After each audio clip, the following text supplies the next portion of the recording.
So, the next few weeks of the Sacred Gathering, we're going to be mixing it up a little more. We're going to be kind of revisiting kind of what our model of community is, why it is we do things the way we do, what's the actual purpose that exists, what's the kind of scaffolding, what's the trellis of this community. But before we kind of launch into that, kind of the introduction of why we do things the way we do, I wanted to read just very simply from the Message, paraphrase, translation, whatever you feel like calling it, of the Bible. I'm looking at Eugene Peterson's version of this famous passage in Matthew chapter 11. His call, starting at verse 28, says this: "Are you tired, worn out, burned out on religion? Come to me. Get away with me and you'll recover your life. I'll show you how to take real rest. Walk with me and work with me. Watch how I do it. Learn the unforced rhythms of grace. I won't lay anything heavy or ill-fitting on you. Keep company with me, and you'll learn to live freely and lightly." So I don't always love the Message translation, but I think Eugene Peterson just nailed it on this section of what it is we are being invited into to follow Jesus. We are being invited into a life that is freer and lighter, although it's counterintuitive so much of the time from the cultures we've grown in, sometimes even just our own base desires. And so it takes some training, some walking with. I love that phrase, the image of the yoke. I won't put anything on you that's ill-fitting. Just like that image of the yoke that is in the more traditional translation means that whatever burdens we are carrying in life, we are carrying right alongside Jesus. And so this image of doing life together, of learning the ways that Jesus was in the world, is what kind of lurks behind just our structure of what we're trying to do in this little community at the Wayfarers Chapel. Another metaphor that I use a lot that I mentioned earlier is that of scaffolding, something that allows us to climb around and work on something, or maybe the trellis, right? This piece of wood or this scaffolding-esque kind of ladder, which many vines and other types of plants need to climb up. They need the structure. They need something that they can hold on to so they can blossom, so they can grow upward into their fullest. And that's all this is. By no means is our model the only way to do things. This is just our way of doing things. And what we're trying to do, that thriving, that growing we're talking about, is to learn the ways of Jesus, to do life following along with one another and with Him. So kind of our cutesy way of drawing it is this thing. Let's see. There we go. This thing is what we're going to be talking about the next handful of weeks. This is our way of thinking about the life that we lead together. So you're going to see at the very center of that, you're going to see the word worship. Worship is a very loaded and dense word in the Christian tradition. I think in a lot of people's mind, it means going to a Sunday worship service. It's this kind of concentrated time together. And that is a piece of what we do. But for us at the Wayfarers Chapel, worship also is kind of this idea of discipleship, of apprenticing ourselves to Jesus, of watching closely and trying to learn from Him and do things the way He does things. Let's see, I think I even got a definition on here. Yeah, it includes participation in communal times of worship, like the sacred gathering, as well as discipleship, our rhythms and practices of spirituality, and the structure we use to be intentional about all of these. So for us, the worship is at the core. And I always kind of imagine this as kind of a tidal rhythm, right? Each week, we kind of go out, we gather into the center in worship, and then we spread back out into other aspects, into kind of our normal lives in some way. So worship, discipleship, this time of submitting to God, to paying attention, to enjoying God, that is the center. That's the bullseye. That's the most important part. But it's certainly not all we do, right? We gather weekly. We share meals and do such things to remind us of God, to hear the story again, to remind who we are.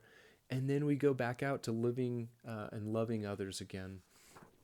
If you look on the outside part of this space, you will see kind of two parts where we're the furthest from that, which isn't totally accurate, but kind of back in our normal life, right? We see neighborhood development and we see community organizing. The idea on both of those are we want to bless. We want people, the places, the people we interact with, whether this is work, the neighborhoods we live in, just our hobbies and our interests, all of those things are things that we think God desires to thrive. And those are ways we can meet people. Those are ways we can live life well. Those are ways we can take God's presence that we have gotten in worship and let it flow outward into those. And so for our community, those are the biggest rings because that's where we're going to be meeting the most people, running into them in life, doing good life with them. And if nothing else, we want to be God's presence to them in those places. They are blessed, they are loved, they are treated with a dignity and a respect, no matter what our interaction is with people in our workplaces, our neighborhoods, grocery stores, etc., right? Just normal life kind of stuff because God values them. They are His children. And we live in a culture that commodifies and dehumanizes people left and right.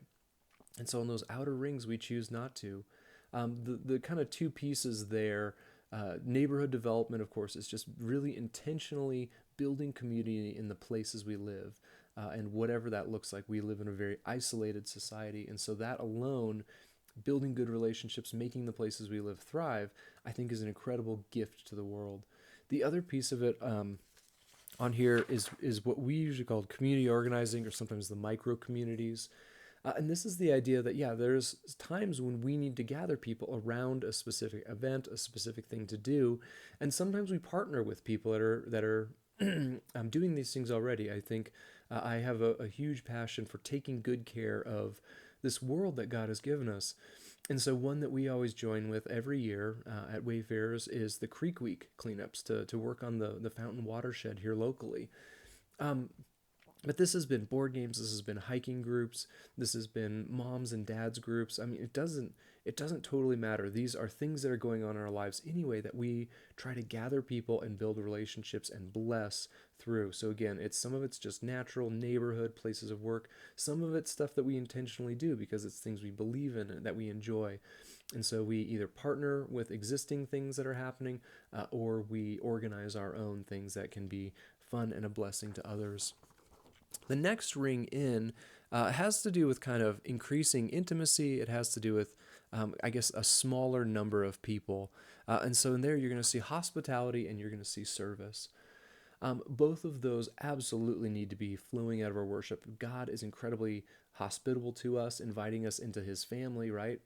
Even though it cost Him dearly in the cross.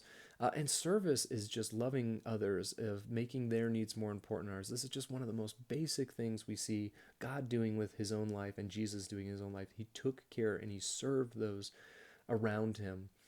And so, but both of those, I think, imply a kind of a better knowledge of someone, a better intimacy, especially hospitality. We are often inviting people into our homes and into our lives. It takes a level of trust.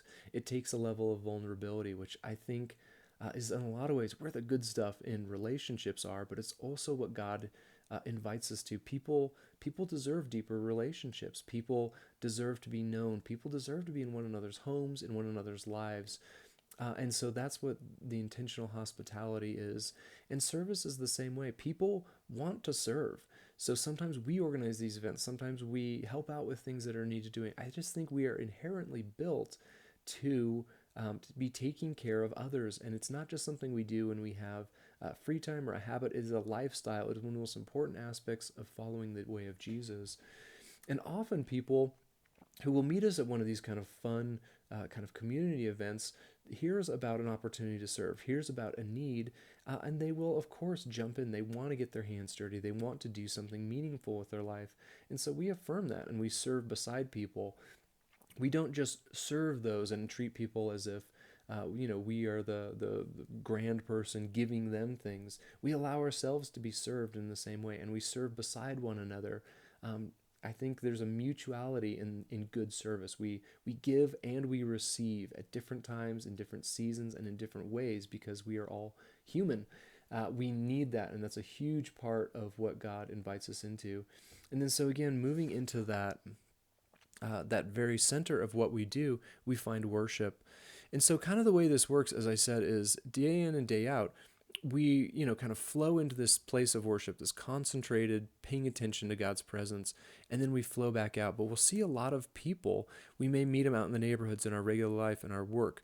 And then over time, maybe they decide to, sorry, this is hard on the thing. Maybe they decide to serve with us. Maybe they decide to do hospitality. And so a lot of folks we've seen kind of float around in these two circles. They want intimacy, they want to know us, they want to know our lives.